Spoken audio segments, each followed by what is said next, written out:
स्वागतम, शुभ स्वागतम. ब्रह्मीभूत श्री मूर्ती बाबा जामदार पुण्यतिथी शताब्दी समारोहाच्या निमित्ताने आपण सगळेजण जमलो आहोत. सर्व भक्तजनांचं, उपस्थितांचं खूप खूप मनापासून स्वागत. सध्या जन्माष्टमीचं अतिशय पावन असं पर्व सगळीकडे सुरू आहे. खरं सांगायचं म्हणजे जन्माष्टमीचं पर्व हे अतिशय मंगलमय उत्साहाच्या वातावरणात सगळीकडे सुरू आहे. पण कृष्ण हा जो आहे हे पर्व कायमस्वरूपीच राहणार आहे. परित्राणाय साधूनां विनाशाय च दुष्कृतां धर्म संस्थापनार्थाय संभवामि युगे युगे.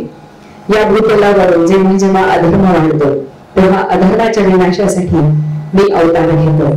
भारतीय संस्कृती ज्याच्यावरील विश्वासू श्रद्धेनं सुखनीय वाटचाल करते त्या योगेश्वर श्रीकृष्णाचा या मंगल पावन पर्वावर आपण जमलो आहोत. स्वरभारती प्रस्तुत भजन संध्या या कार्यक्रमास पुनश्च एक बार आपण सगळ्यांचं स्वागत करते आणि कार्यक्रमाला सुरुवात करते. हरि ओम सच्चिदानंद रूपाय विश्वोत्पत्त्यादिहेतवे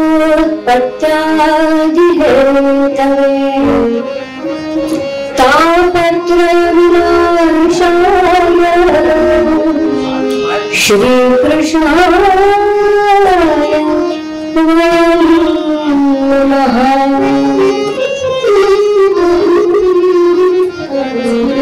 नारायणं नमस्कृत्य नरं चैव नरोत्तमं देवीं सरस्वतीं व्यासं ततो जयमुदीरयेत्.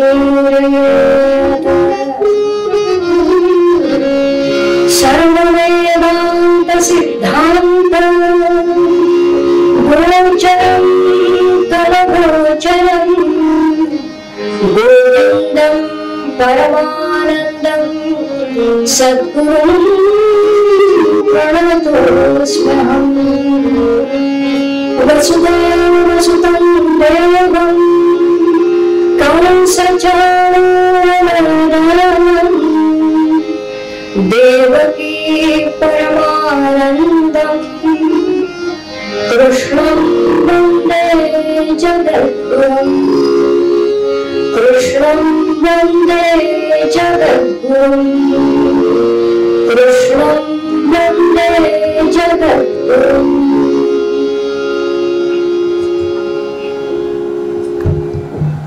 श्रीकृष्ण, कृष्ण भगवंत, कृष्ण मनीच्या अंतरात, कृष्ण मनीच्या अंतरंगात, कृष्ण सर्वांच्या रोमरोमात, कृष्ण मनीच्या अंतरंगात, कृष्ण सर्वांच्या रोमरोमात, कृष्ण बासुरीच्या सुरात, कृष्ण यमुनेच्या डोहात, कृष्ण देवकीच्या पाण्यात आणि यशोदेच्या वात्सल्यात, कृष्ण राधेच्या प्रीतीत, कृष्ण मीरेच्या भक्तीत, कृष्ण सुदामाच्या मैत्रीत, कृष्ण गोपांच्या मेळ्यात, कृष्ण नंद अंगणात, कृष्ण गोपींच्या समवेत, कृष्ण अधर्म नाशात, कृष्ण पार्थाच्या स्थानात, कृष्ण सुदर्शन चक्रात, कृष्ण भगवत गीतेत.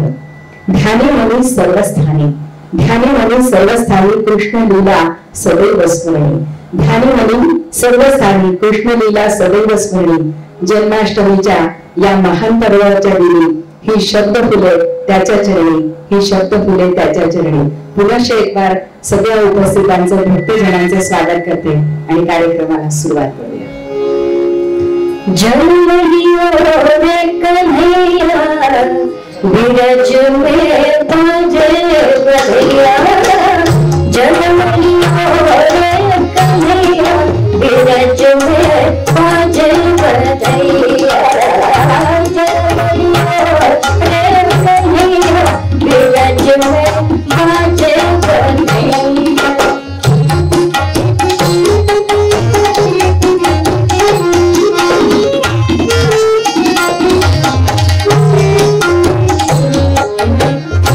ढोल भी बजे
माखन मिश्री आणि त्याचबरोबर रुपया पण वाटून झाला.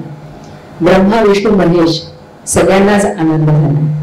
खरं म्हणजे कृष्ण भगवंताचं ते गोड रूप आपल्याला सगळ्यांनाच अधिक मोहित करतात. आज कुणाच्याही घरात बाळ जन्माला यायचं असलं की बाळकृष्ण जन्माला आला असंच म्हणतात, मुलगा झाला असला की. खरंच सह्याद्री शिखरे रम्य अनुसया अत्री नंदन तवम तवम वंदे परमानंदम जगत दत्तात्रेय जगद्गुरु. देशकालास अनुसरून भगवंतांनी नाना अवतार धारण केलेत. महामुनी अत्री आणि सत्वमाता अनुसया यांच्या पोटी ब्रह्मा विष्णू महेशानं एक रूप होऊन श्री दत्त अवतार घेतला. अशा या अनुभव सिद्ध देह संपन्न प्रेरक श्री गुरु दत्तात्रेयांना आपण या गायनातून नमस्कार करणार आहोत. अर्थातच ब्रह्मा विष्णू महेश हे अनुक्रमे सत्व रज आणि तम या तीनही तत्वांचे प्रमुख. या तीनही तत्वांचे प्रतिनिधित्व करणाऱ्या देवांच्या अनुक्रमे सरस्वती, लक्ष्मी आणि काली या शक्ती एकवटल्या आहेत. दत्त माऊली, गुरु माऊली म्हणजे अनेक तत्वांचे एक असे सुंदर प्रतीक आहे. आध्यात्मिक जगतात गुरु शिष्य परंपरेच्या माध्यमातून संपूर्ण आंतरिक शत्रूंवर विजय मिळणारा सिद्ध पुरुष म्हणजे दत्त अवतार. आणि म्हणूनच वेदातील इंद्र ही देवता असली तरी मध्ययुगातील दत्तात्रय ही सिद्ध देवता आहे. 3 शिरे 6 हात तया माझा दंडवत काठे जोडी पुढे श्वान नित्य जानवीचे स्थान माथा शोभे जटाभार अंगी विभूती सुंदर. अर्थातच दत्त म्हणजे साकार होणे, प्रकट होणे. परमेश्वराचे निर्गुण निराकाराचे सगुण रूपात दत्त अवतार धारण होतात.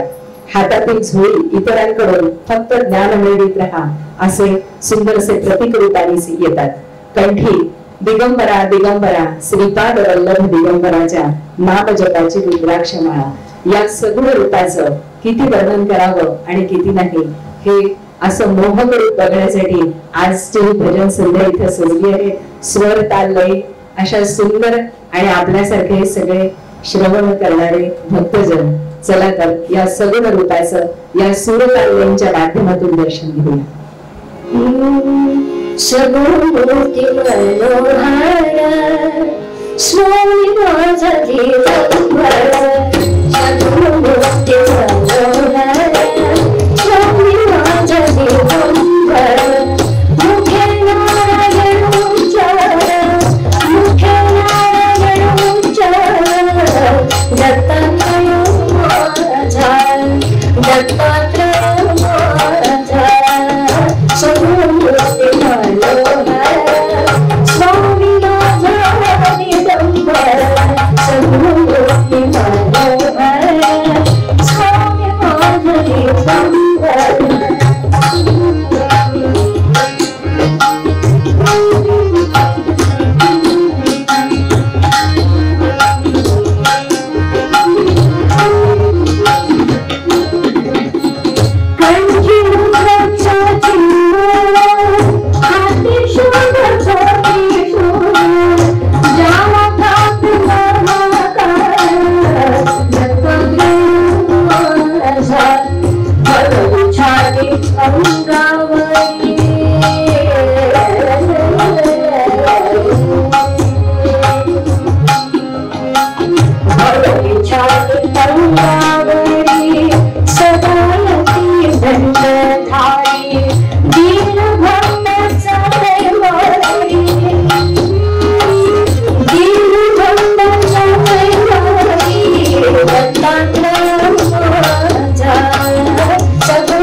स्वामी माझा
श्री गुरुदेव आम्ही इथे आलो आणि हे इथलं जे असं भरलेलं भक्तांनी भरलेलं किंवा भाऊक असं जे वातावरण यांनी आम्हीच भावून गेले. आमचं इतकं छान स्वागत केलं. खरं सांगायचं म्हणजे कार्यक्रम अजून पुढे पुष्कळ आहे, पण असं होतं नंतर की बोलायचं राहून जातं. आणि आम्ही स्वतःला खूप भाग्यवान समजतो की या वाड्यामध्ये आम्ही आलो आणि आता आम्हाला सगुण मूर्ती दिगंबरांच्या समोर हे सगळं गायन किंवा वादन हा कार्यक्रम करायला मिळतो. मगाशीच आल्याला ताईंनी सांगितले की आता पुण्यतिथी समारोहाच्या निमित्ताने वर्षभर काही ना काहीतरी कार्यक्रम होत राहणार, पण त्याच्याही पेक्षा एक गोष्ट आवर्जून सांगावीशी वाटते की इथं पूर्ण वर्षभर गुरुचरित्राचा सप्ताह होणार आहे, म्हणजे पारायण होणार आहे एका मागून आहे. तर मला असं वाटतं की यापेक्षा अजून पवित्र आणि पावन भूमीमध्ये येणं आणि तिथं कार्यक्रम करणं याच्याशिवाय भाग्य नाही. दत्तप्रभूंना पुन्हा एकदा वंदन करतो आम्ही आमच्या या स्वरभारती समूहातर्फे आणि कार्यक्रमाला पुढे नेते. यानंतर आपण ऐकणार कट्याळ काळजात घुसली या नाटकातील एक नाट्यभर मुरलीधर श्याम हे गाणं.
तुमच्या सगळ्यांच्या टाळ्यांमधून आणि तुमच्या वामधून तुमच्या मनातलं कळलंय ते पुन्हा एकदा हे पद म्हणावं. पण अजून गाणी पुष्कळ आहेत, त्याच्यामुळे आपण कार्यक्रमाला पुढे नेऊया. मध्यंतरी व्हॉट्सअपवर एक मेसेज खूप व्हायरल होत होता. खरं म्हणजे व्हॉट्सअप हे त्याच्यासाठी असतं की मेसेजेस व्हायरलच होत असतात, पण हा अतिशय बोलका आणि अतिशय काय म्हणावं मनातनं गंभीर्याने ऐकण्याचा अनुभव आहे म्हणून आपल्यापर्यंत पोहोचवते. गोंडवाला अर्थातच हा अनुभव बाबासाहेब कुलकर्णी यांनी सांगितलेला आहे नागपूर येथे. ते म्हणाले की ऑफिसमध्ये डोनेशन देण्यासाठी गृहस्थ आले आणि डोनेशन दिल्यानंतर रसीदवर नाव लिहायचं होतं, तर ते नाव सांगण्यासाठी जरा काकू करू लागले. तर ते झाल्यानंतर मग यांनी म्हटलं की इथं काही असं नाही आहे की हिंदू मुसलमान असा कुठलाच जाती धर्म पंथ असं कुठलाच नाही आहे, तर तुम्ही मोकळेपणाने सांगा. त्यावर त्यांनी उत्तर दिलं की ते गृहस्थ जे होते ते टॅक्सीचे ड्रायव्हर होते आणि पुण्याहून एका वयस्क दाम्पत्य गृहस्थांना ते घेऊन आले होते. संध्याकाळची वेळ होती आणि म्हणून ते आपल्या कारमध्येच बसून राहिले. संध्याकाळची आरती झाल्यानंतर भक्त आपल्या ड्रायव्हरला प्रसादासाठी बोलवण्यास गेले, तर त्या ड्रायव्हरला असं वाटलं की आपण आता कसं आतमध्ये जायचं. तो स्वतःहूनच संकोचला आणि त्यांनी असं उत्तर दिलं बरोबर की मी प्रवासामध्ये काही जास्त खात नाही, त्याच्यामुळे मी माझ्या कारमध्येच बसून असतो. आणि त्याच्यानंतर असं झालं की बाहेर जाऊन थोडंसं काहीतरी बिस्किट वगैरे त्यांनी खाल्लं. त्यानंतर विश्रांतीसाठी हे दाम्पत्य जोडपं निघून गेलं आपल्या खोलीमध्ये आणि ड्रायव्हर मंदिराच्या पटांगणामध्येच कारमध्येच विश्रांती घेत होता. त्याला जराशी डोलकी लागली असेल तर दाराच्या काचेवर एक असा टकटक आवाज आला आणि टकटक आवाजाने तो जागा झाला. तर एक अतिशय वयस्क गृहस्थ त्याच्यासाठी जेवणाचं ताट घेऊन उभे होते. तो झोपेतनं जागा झाला आणि तो म्हणाला हे काय, तर ते म्हणाले की बाहेर ये आणि जेवून घे. त्याच्यानंतर तो बाहेर आला, त्यांनी जेवण घेतलं आणि मग आपण आता या हिंदू देवळामध्ये प्रसाद ग्रहण करायचा असा त्याच्या मनात विचार आला.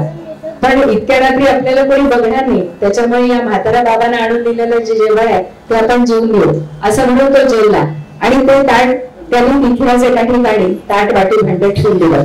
दुसऱ्या दिवशी सकाळी त्या श्रीमंत लोकांबरोबर त्या मंदिरात त्यांनी चहा पाणी घेतलं आणि निघण्यापूर्वी सहज विचार केला की इतक्या प्रेमानं मला रात्री झोप लागलेली असताना सुद्धा एखादा व्यक्ती आणि म्हातारे गृहस्थ येऊन मला म्हणतात की तू जेवून घे, तर कोण आहे हे एकदा बघून तरी यावं. आणि असं म्हणून तो महाराजांच्या समाधीकडे वळला. त्याच्या डोळ्यातून घळाघळा अश्रू वाहू लागले. त्या भक्ताला बघून आश्चर्य वाटलं आणि अश्रू होण्याचं कारण विचारताच त्या ड्रायव्हरने सांगितलं की कित्येक वर्षापूर्वी आपण असं म्हणता की ब्रह्मचैतन्य गोंडवलेकर महाराजांनी समाधी घेतली आहे, पण हेच साधू काल रात्री माझ्यासाठी जेवणाचं ताट घेऊन आले होते. उपाशी झोपू नकोस, हे खाऊन घे, खाऊन मग झोप असं सांगून गेले. आता तर या भक्तांच्या सगळ्याच भक्तांच्या डोळ्यातून अश्रू घळाघळा वाहू लागले. इतकी वर्ष आपण इथे गोंदवल्यास येतो, पण असं दर्शन मात्र कोणालाच घडत नाही. आणि खरोखरीच महाराजांचं त्या ड्रायव्हरला दर्शन घडलं तेव्हा जे दर्शन झालं ते कोणालाही अनुभवता आलं नाही.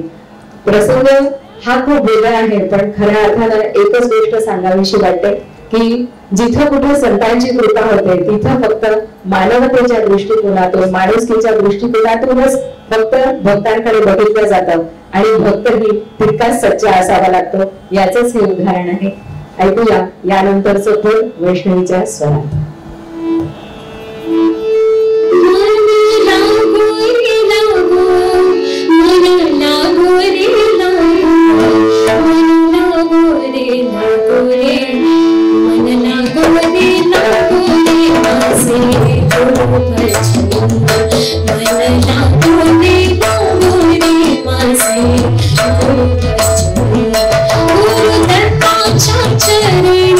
दत्त नामाच्या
सुंदर.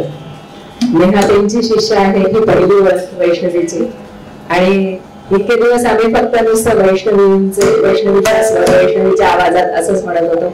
आता मात्र म्हणते की ऍडव्होकेट वैष्णवी. यानंतर ऐकूया संत तुलसीदासांची रचना.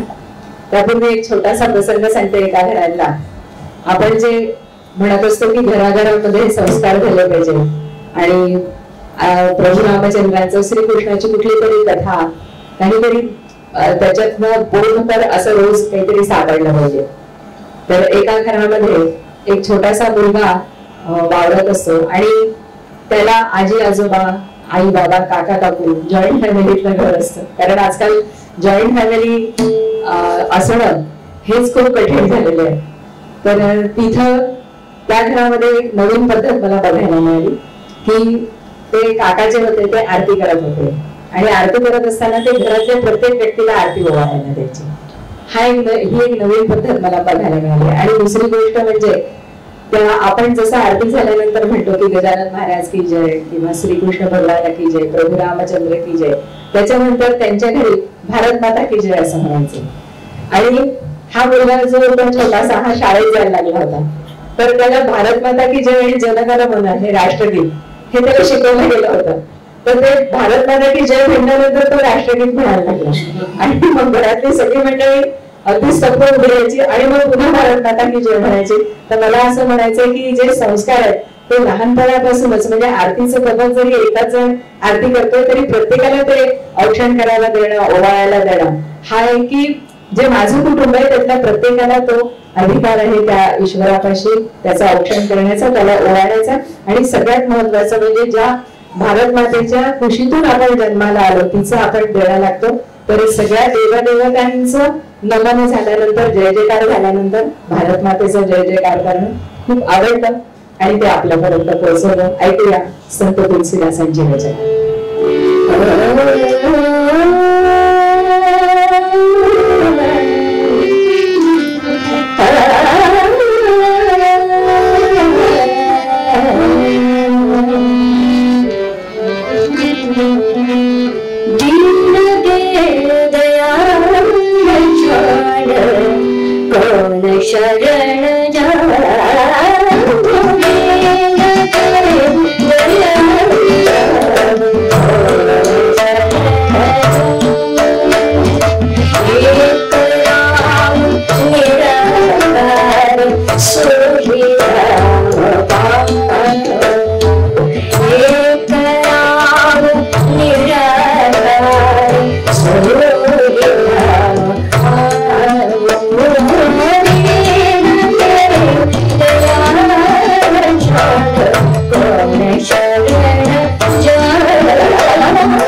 यानंतर आपण ऐकणार आहोत संत केशवदासांची ही रचना. अर्थातच गायन केलेलं आहे आपण जे ऐकतो रेकॉर्ड ते संगीत आणि स्वर दोन्ही शाहीर साबळे यांचं आहे. विठ्ठलाबद्दल एका ठिकाणी खूप छान वाचायला मिळालं ते आपल्यापर्यंत पोहोचवते. विठ्ठल विठ्ठल हा असा एकमेव देव ज्याच्या हाती शस्त्र नाही. हा असा देव ज्याचा अवतार नाही. अवतार नाही म्हणून जन्मस्थळही नाही. जन्मस्थळ नाही तर कुठल्याही भांडण वाद कटकटीही नाही. असा देव ज्याला अमुक पद्धतीने पूजलं पाहिजे असंही नाही. असा देव ज्याला माऊली म्हटलं जातं. देव आई असण्याचं असंच हे एक अतिशय उत्तम आणि दुर्मिळ उदाहरण. असा देव जो शाप देत नाही, कोपत नाही, हाणामारी करत नाही, कोणतीही विशिष्ट व्रत वैकल्य नाही, विशिष्ट नैवेद्य नाही, कोणतीही आवडती फुलं नाही, आवडता पोशाख नाही. जशी आई आपल्या मुलाला राग रुसवा नाराजी दुःख सगळं सहन करते तसा हा विठुराया आपल्या भक्तांचा राग रुसवा नाराजी दुःख सगळं सहन करतो. आणि म्हणूनच कदाचित त्याला पुरुष असूनही माऊली म्हणत असावे. जय जय रामकृष्ण.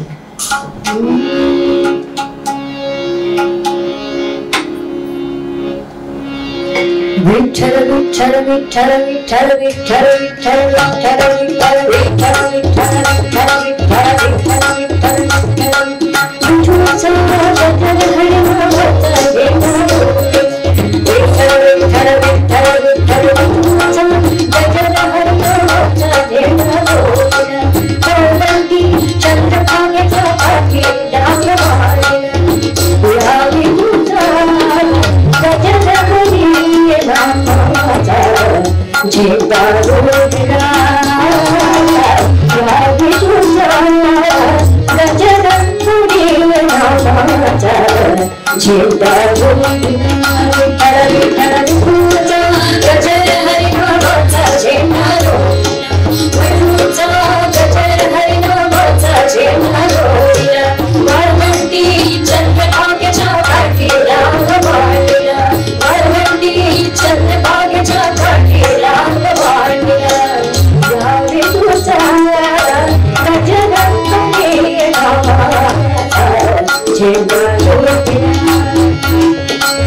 से जागरण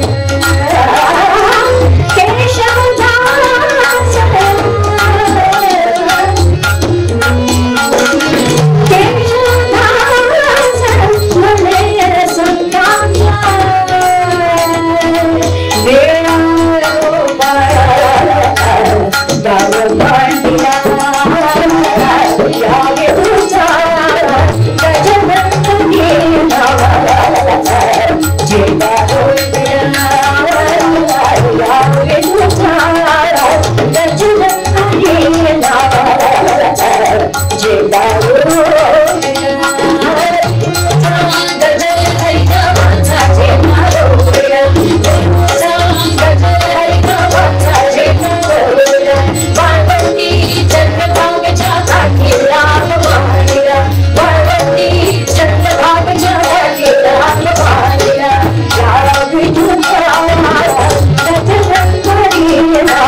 खरोखरीच पंढरी दुमदुमली तसा हा वाडाही दुमदुमला.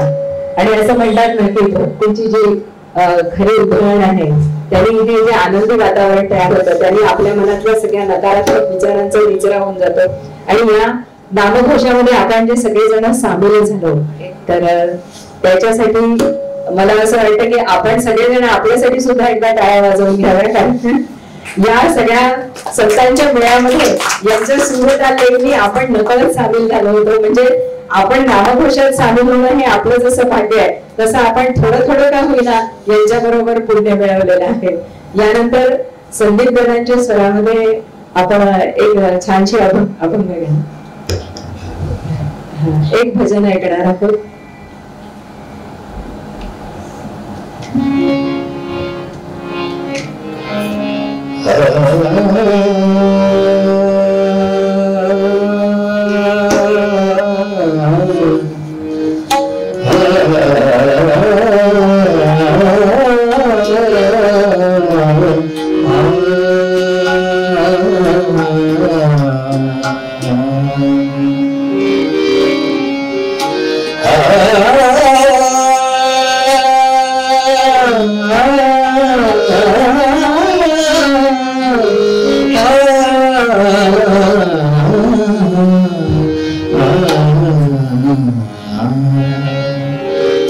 घडली नवरी तरी साक्षात्कार झाला, घडली नवरी तरी साक्षात्कार झाला, घडली घडली नवरी तरी साक्षात्कार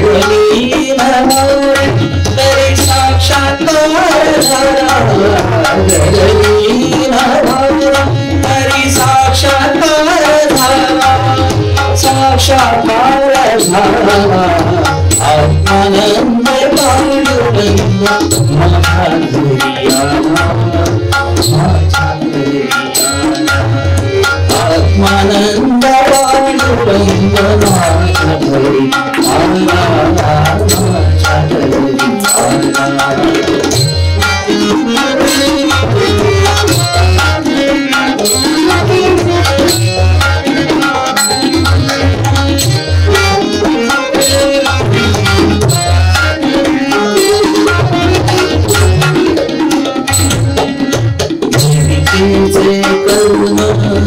वाचेली नाटाळ जीविकेचे कर्म वाचेली नाटाळ जीविकेचे कर्म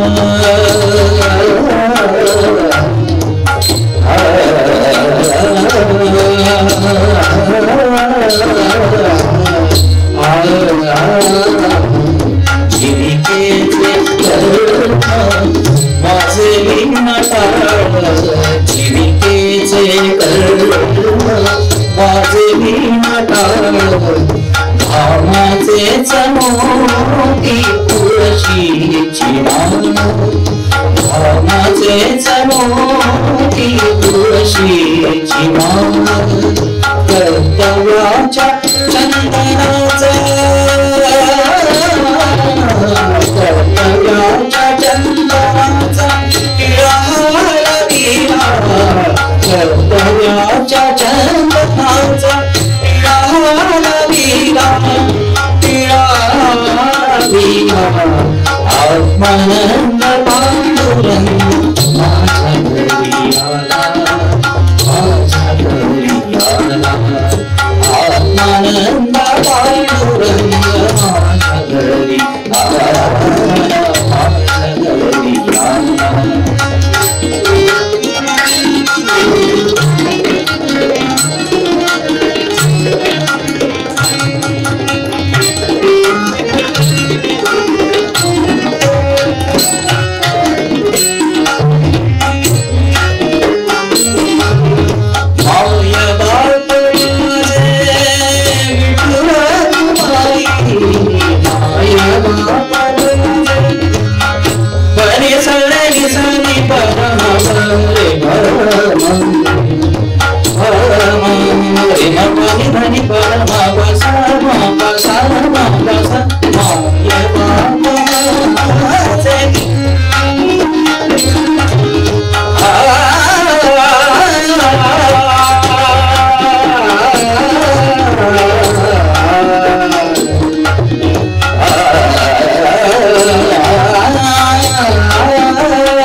दर्शनाचा अनुभव आला पांडुरंग दर्शनाचा अनुभव आला आत्मानंद पांडुरंग माझ्या घरी आला आत्मानंद पांडुरंग माझ्या घरी आला माझ्या घरी आला घडली नवरी तरी साक्षात्कार झाला घडली नवरी तरी साक्षात्कार झाला साक्षात्कार झाला आत्मानंद पांडुरंग माझ्या घरी आला माझ्या घरी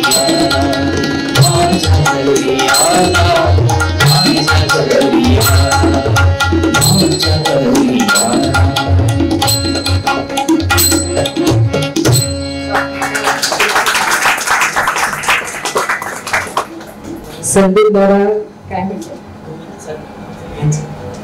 संदीप दादा संवादिनीवर आपल्याशी नेहमीच उत्तम स्वरसंवाद साधत असतात। नागपुरातील सुप्रसिद्ध संगीतकारांमध्ये संवादिनीवर, तबल्यावर, गायनावर त्यांचं नेहमीच आपण नाव घेत असतो। ज्या वेळेला अतिशय प्रसिद्ध अशा व्यक्ती येतात आपल्या नागपुरात त्यावेळेला उत्तम साथ, संवादिनीवर उत्तम साथ संदीपजी गुरमुळे असं आपण नेहमी ऐकत असतो। आज मी पहिल्यांदा त्यांचं गायन ऐकलंय। मला माहिती होतं संदीप दादा खूप छान चाली देतात आणि गायन करतात, आणि आज अजून एक गोष्ट कळली की तबला पण वाजवतात। आणि आपल्याला कोणाला जर आपले काही अभंग भजन यांच्या चालीवरून जर छान एखादी कॅसेट काढायची असेल तर एक छानसा स्टुडिओ पण त्यांच्याकडे आहे। मला असं वाटतं की कष्ट जे आहेत, मेहनत कष्ट जे आहे, आणि आपल्या जे आयुष्यात आपल्याला प्रत्येकाला आयुष्यामध्ये एक कर्तृत्व नेमून दिलंय, तर ते जर मनापासून केलं तर असा पांडुरंग खरोखरी स्वतःच्या पायाने आपल्याकडे चालत येतो। याहून मी अधिक काय बोलू त्यांच्यासाठी। एकदा संदीप दादांसाठी जोरदार टाळ्या।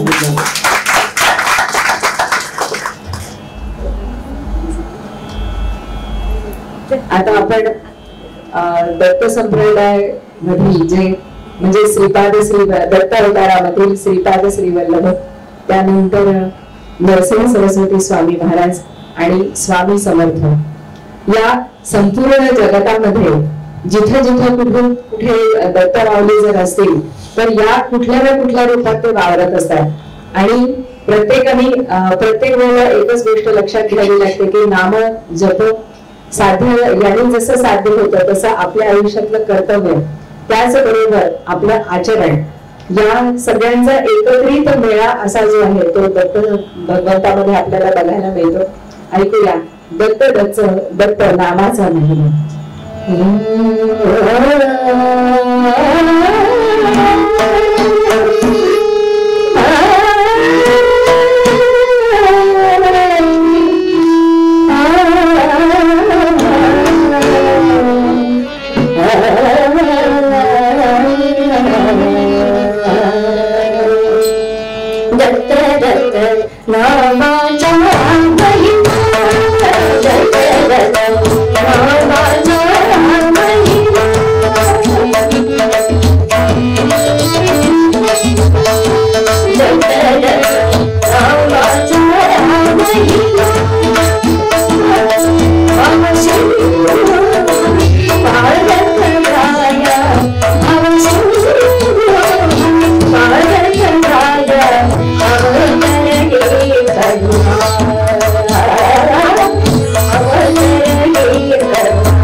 स्वामी समर्थ स्वामी समर्थ स्वामी समर्थ नाव स्वामी जे गाव भजताई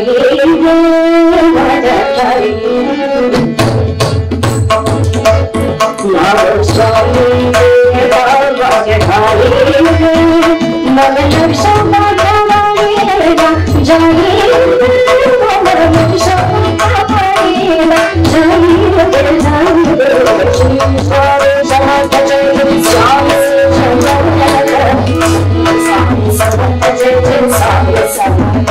महाराज श्री स्वामी समर्थ जय स्वामी स्वामी समर्थ जय स्वामी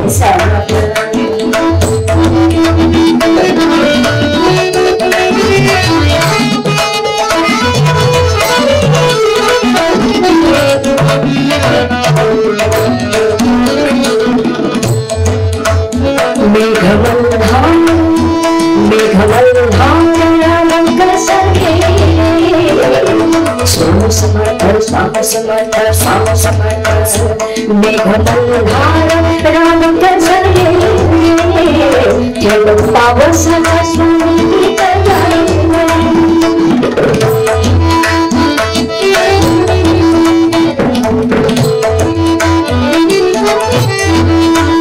स्वामी प्रधान कसरे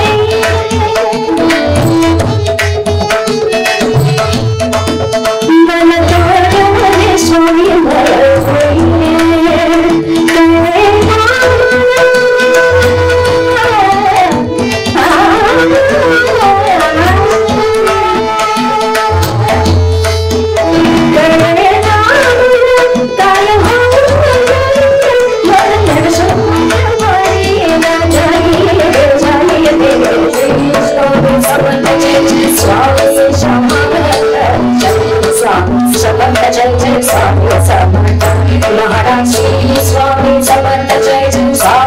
समर्थ सद्गुरु स्वामी समर्थ जय जय स्वामी समर्थ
स्वामी समर्थ जय जय स्वामी समर्थ महाराज श्री स्वामी समर्थ जय जय स्वामी समर्थ सद्गुरु स्वामी समर्थ जय जय स्वामी समर्थ स्वामी समर्थ स्वामी समर्थ स्वामी समर्थ स्वामी समर्थ स्वामी समर्थ स्वामी समर्थ दिगंबरा दिगंबरा शिवानंद दिगंबरा दिगंबरा दिगंबरा शिवानंद दिगंबरा दिगंबरा दिगंबरा शिवानंद दिगंबरा दिगंबरा दिगंबरा शिवानंद दिगंबरा दिगंबरा दिगंबरा शिवानंद दिगंबरा गुरु महाराज जय जय परम जय जय गुरु महाराज जय जय परम जय जय गुरु महाराज जय जय परम जय जय परम जय जय परम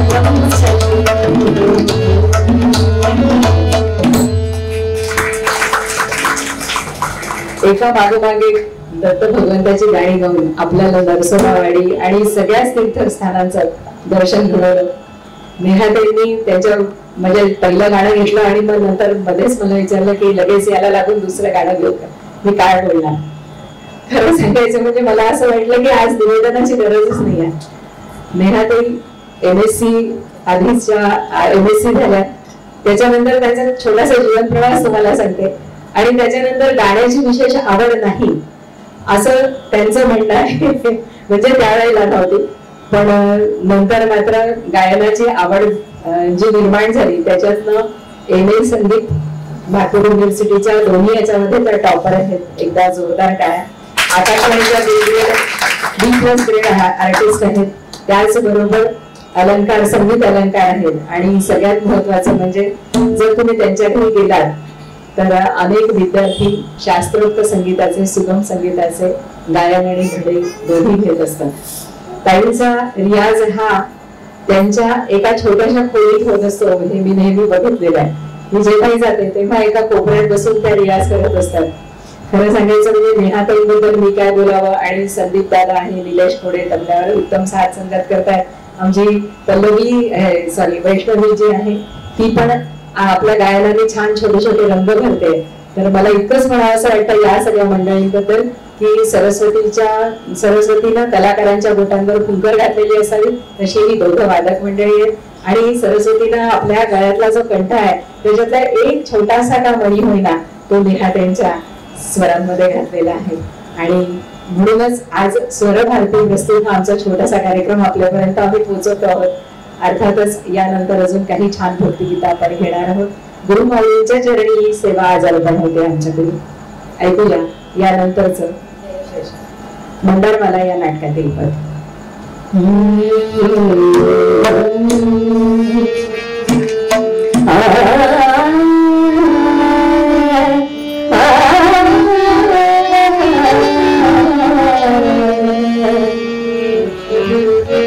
जय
शंकरा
यानंतर आपण गवळणीचा आनंद घेणार आहोत.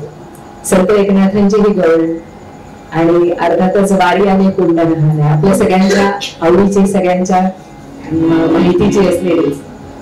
खरं म्हणजे प्रसंग अगदी साधा सोपा आहे.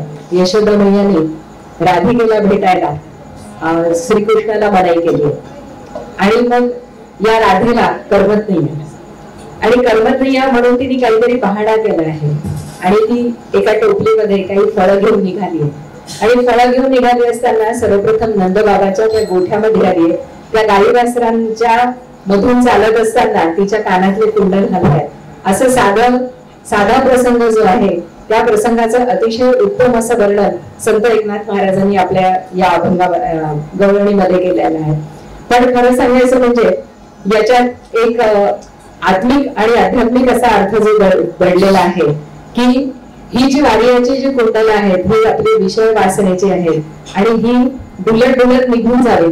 त्याचबरोबर जे काही आपले षडऋतू आहेत ते देखील या माध्यमातून निघून जावे आणि अतिशय शुद्ध सात्विक आपलं असं मन व्हावं की जिथं फक्त श्रीकृष्णाचाच ध्यास असावा. ऐकूया एका मागोमाग एक अशा 2 गवळणी सादर होत आहेत वैष्णवी आणि नेहाताईंच्या आवाजात.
Hare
Krishna Radhe Krishna Gopal Krishna Radhe Krishna Gopal Krishna Radhe Krishna Gopal Krishna Radhe Krishna धर्माची करितो जमणे जनताचा हरी गवळणी जाऊन बाजारे गवळणी जाऊन बाजारे दह्यादुधाची करितो चोरी जनताचा हरी गवळणी जाऊन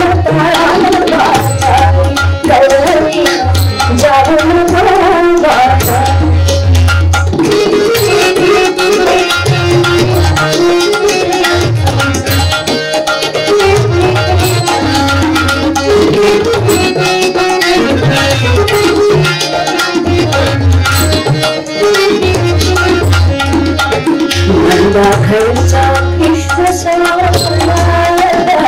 वाट अडून उभारा घरचा कृष्णचा वाट अडून उभारा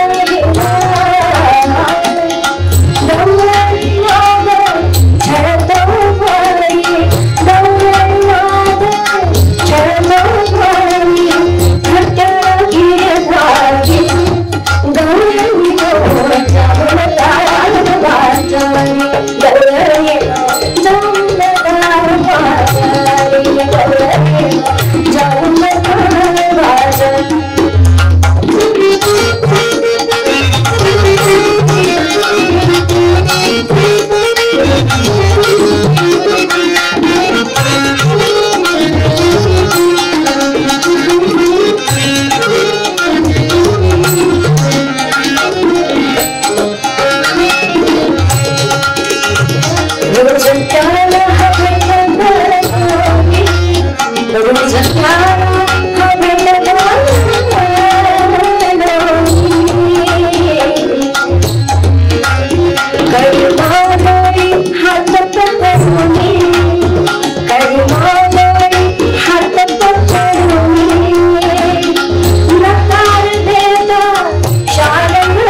Krishna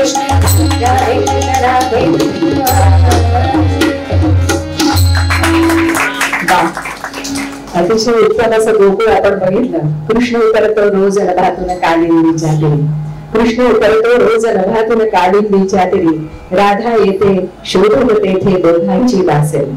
सूर तेच पण कृष्ण नव्हे तो, सूर तेच पण कृष्ण नव्हे तो, सांज रंग हो निळा, तीरावर राधेला शोधत कृष्ण बने सावळा.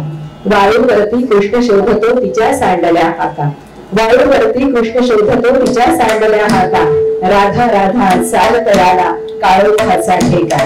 गगन निळे अन रात सावळी, गगन निळे अन रात सावळी, भेट अनावर रोज, गगन निळे अन रात सावळी, भेट अनावर रोज.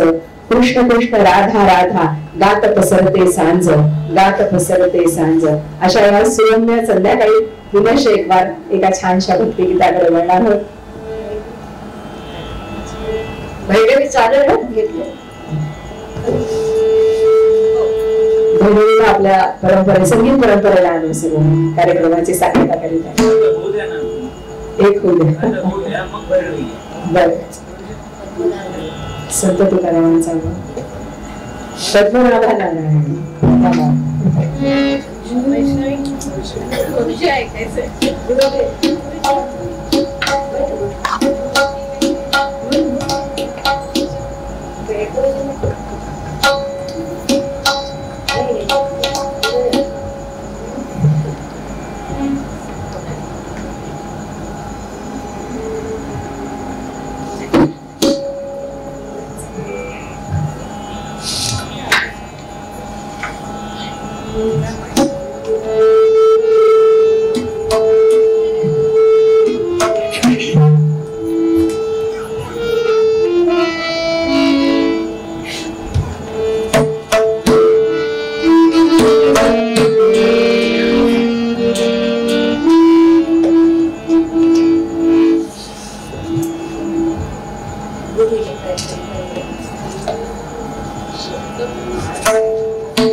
कार्यक्रमाची सांगता भेट वगैरे करी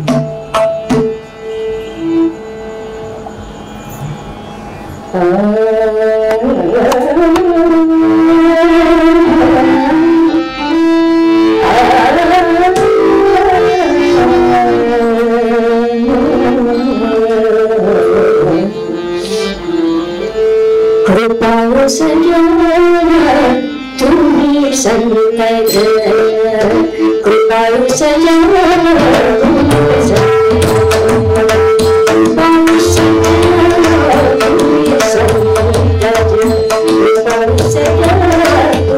सजा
विठ्ठल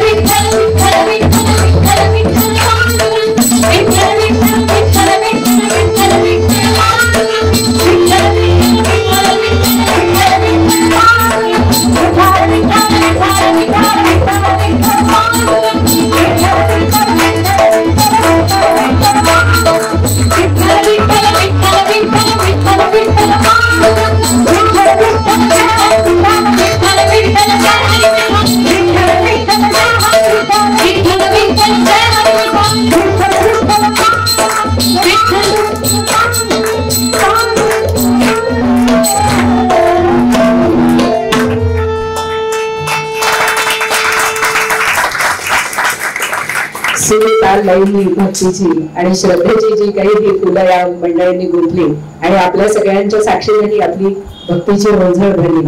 ही भरलेली ओंजळ आपल्या सगळ्यांच्या साक्षीनं दत्तगुरूंच्या चरणी अर्पण करते आणि आजचा कार्यक्रम इथे संपला असं विनंती करते. निवेदिका सुजाता भटकर आपणा सगळ्यांचा निरोप.